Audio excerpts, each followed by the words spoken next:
ગાંધીનગરના સેક્ટર 3માં આશરે 100 વર્ષ જૂનો આંબો કાપી નાખવામાં આવ્યો છે.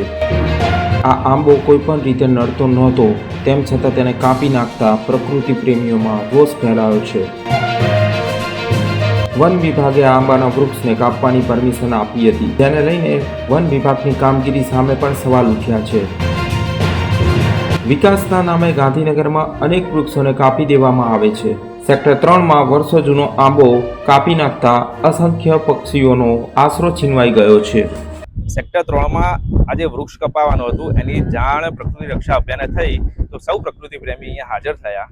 જાણવા મળ્યું છે કે જેનો પ્લોટ છે એને પરમિશન લીધી છે વૃક્ષ કાપવા માટેની, પણ વૃક્ષ જોતા એવું લાગે છે કે આ વૃક્ષ કાપવાની જરૂર નથી. ડીએફઓ સાહેબ સાથે વાત કરતા એવું જાણવા મળ્યું કે હજી આ વૃક્ષને કોઈ વેરીફાઈ કરવા એ લોકો આવ્યા નથી. બીજી વસ્તુ કે આ વૃક્ષ 100 વર્ષ જૂનું હતું, એટલે 100 વર્ષ જૂનું એટલે અહીંયા ઘણી બધી બાયોડાયવર્સિટી આ વૃક્ષો પર ડેવલપ થઈ હોય.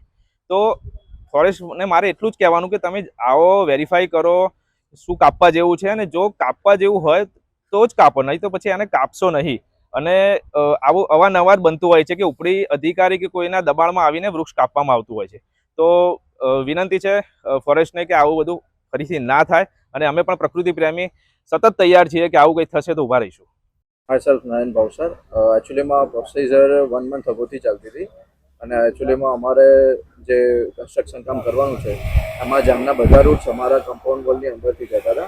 તો અગર બચાવવાનો અમે ખાસો બધો ટ્રાય કર્યો હતો, બટ આફ્ટર કન્સ્ટ્રક્શન મૂળિયા કાપી નાખીએ તો જ્યારે ડેમેજીસ થાય, અને એક બાજુ અમારું જે પ્રોપર્ટી ડેવલપ કરીએ એમાં બી ડેમેજ થવાની સંભાવના પૂરેપૂરી હતી.